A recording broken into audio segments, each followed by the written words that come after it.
আসসালামু আলাইকুম, কি অবস্থা সবার? আশা করছি সবাই ভালো আছেন। যাই হোক, আজকে যে ব্যাপারটি নিয়ে ভিডিওটা হতে যাচ্ছে সেটা হলো আমার গোপ্রো সেটআপ কিংবা আমার ক্যামেরা সেটআপ। আমি মোটো ব্লগ করার জন্য কি ক্যামেরা, কি অ্যাক্সেসরিজ আমি ইউজ করে থাকি এবং কার কত টাকা দাম, আর নতুনরা মোটো ব্লগ শুরু করতে গেলে কত টাকা খরচ করতে হবে, যাবতীয় সকল ব্যাপার আজকের ভিডিওতে আপনারা দেখতে পাবেন।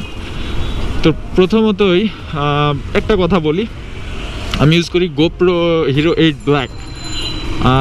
আর আজকের এই যে কন্টেন্টটা নিয়ে আমি কাজ করছি, এটা লাস্ট 2 দিনে 3 বার আমি ভিডিও বানাইছি, তারপরেও আজকে আবারও বানাচ্ছি। কারণ গোপ্রো শুধু কিনলে হবে না, এটা ঠিকভাবে মেনটেন না করতে পারলে আপনাকে খুব বেশি প্যারা দিবে। যেমন আমার ভিডিও আমি বারবার করি, তারপরে আমার ভিডিও হারায় যায়, রেকর্ড হয় না, হ্যাং করে, বিভিন্ন সমস্যা আছে। এগুলো আসলে ক্যামেরার দোষ না, এগুলো আমি মেনটেন করি না ঠিকভাবে, যে কারণে আমার ক্যামেরার এই প্রবলেমগুলো আমার সাথে করছে।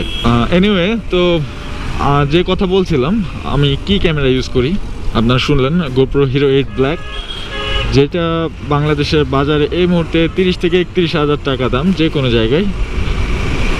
এবং এই ক্যামেরাটা বাংলাদেশে মানে top of the rank, top of the list যেসব মোটো ব্লগার আছে তারা ইউজ করে। যদিও এরপরে 9, 10, 11 পর্যন্ত এখন মার্কেটে চলছে ক্যামেরা, তারপরেও গোপ্রো 8টা অনেকেই প্রেফার করে অনেক ভালো সার্ভিস কোয়ালিটির জন্য। এবং আপনার 8 কিংবা 9, 10, 11-এর মধ্যে ভিডিও ফুটেজ নিয়ে তেমন কোনো পার্থক্য নেই বললে চলে। ওইগুলো জাস্ট আপনি রেডি ফুটেজ পাবেন, একটু কালার ফুটেজ পাবেন, এটা দিয়ে একটু আপনি ফ্ল্যাট ফুটেজ পাবেন, যেটা আপনার পরে একটু হালকা এডিট করে নিলেই হয়ে যায়। তারপরে প্রত্যেকটা ভিডিও তো এডিট করার প্রয়োজন তো হয়, যে কারণে এটাই পারফেক্ট আছে আমার কাছে। যদি কারোর কাছে গোপ্রো 7 কিংবা 8 থাকে, আমার মনে হয় না তার 9, 10, 11-এর দিকে আবার মুভ করা দরকার। আপাতত গোপ্রো 8, তো গোপ্রো 8 থাকলে you are ready to go. তো এটা নিয়ে প্যারার কিছুই নাই। তো ফার্স্টে যদি আপনি সেট আপ করতে চান, আপনার 30 হাজার টাকা দিয়ে ক্যামেরা নিলেন, এরপর আপনার কি লাগবে? এরপর লাগবে আপনার মাইক অ্যাডাপ্টার। মাইক অ্যাডাপ্টারটা হলো আপনার ভিডিওর সাথে আপনার অডিও সরাসরি রেকর্ড করার জন্য। তো অনেকের মনে প্রশ্ন আসতে পারে যে ভাই, ক্যামেরা কিনছে এত টাকা দিয়ে, আবার অ্যাডাপ্টার কেন লাগবে? ক্যামেরাতে কি সরাসরি রেকর্ড হয় না? হ্যাঁ, ক্যামেরাতে সরাসরি রেকর্ড হয়, কিন্তু আপনি যখন মোটো ভ্লগ করতে চাইবেন, আপনার হেলমেটের বাইরে থাকবে ক্যামেরা, আপনি কথা বলবেন হেলমেটের মধ্যে থেকে, এবং আশেপাশের অনেক নয়েজ কিংবা বাতাসের শব্দ আপনার ক্যামেরার মধ্যে চলে আসবে। তো ক্লিয়ার ভয়েসটা আপনি পাবেন না আপনি মোটো ভ্লগ করার সময়, কথা বলার সময়। যে কারণে ক্যামেরার সাথে আপনাকে আলাদাভাবে একটা মাইক্রোফোন অ্যাটাচ করে মাইক্রোফোনটা হেলমেটের মধ্যে রাখতে হবে, এবং সেই মাইক্রোফোনটা আপনি গোপ্রোর সাথে সরাসরি অ্যাটাচ করতে পারবেন না যদি না আপনার মাইক অ্যাডাপ্টার থাকে।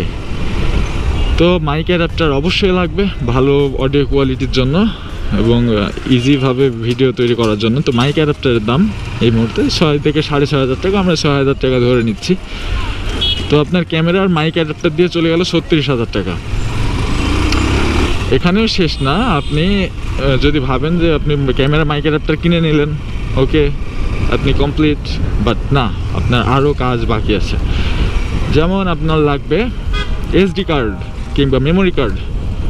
আমরা অনেকে ফোনে যারা এসডি কার্ড ব্যবহার করে থাকি, 200, 300, 400 টাকার এসডি কার্ড কিন্তু আমরা ব্যবহার করি, সেটা আমাদের অনায়াসে চলে যায়।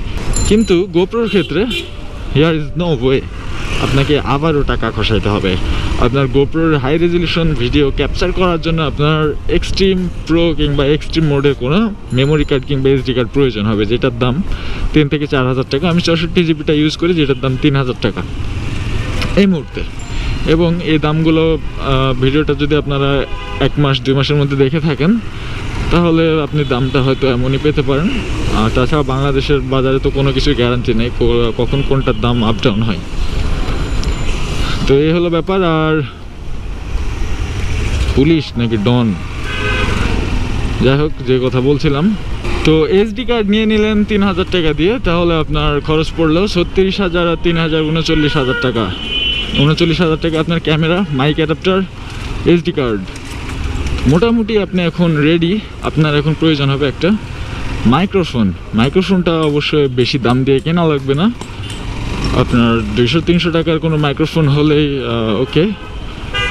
আর মাইক্রোফোনের সাথে আবার আপনার লাগবে একটা মাইক্রোফোনের কনভার্টার, যেটার দাম 200-250 টাকা, 200 টাকায় ধরে নিলাম। তো 300 টাকা মাইক্রোফোন, 200 টাকার কনভার্টার, 500 টাকা এখানে ধরলাম। তো 39,500 টাকা হলে আপনি মোটামুটি ব্লগ তৈরি করার জন্য রেডি। তারপরেও যদি আপনি লং ডিউরেশনের ভিডিও তৈরি করতে চান, ট্যুরে যেতে চান, অনেক বড় ভিডিও বানাইতে চান, তাহলে আপনার তো আবার ব্যাটারি লাগবে। এবং সেই ব্যাটারির দাম, যদি থার্ড পার্টি কোনো ব্যাটারি ইউজ করেন সেগুলোর দাম হবে আপনার 1000 টাকা। যদি অরিজিনাল গোপ্রো ব্যাটারি ইউজ করেন তাহলে 3000 টাকা। তো আপনি আরও 1-2টা ব্যাটারি নিয়ে নিলেন, 2000 টাকা দিয়ে 2টা ব্যাটারি নিলেন, সেগুলো অনেক ভালো চলে। আমি বর্তমানে যেটা ইউজ করছি 1 ঘন্টা মতো যায় ব্যাকআপ, যদিও আমি 2.7K রেজুলেশনে ভিডিও করি। তো আপনার 40,000 টাকা কিন্তু এরই মধ্যে একদম নাই হয়ে গেল। আর 40,000 টাকা খরচ করলেই আপনি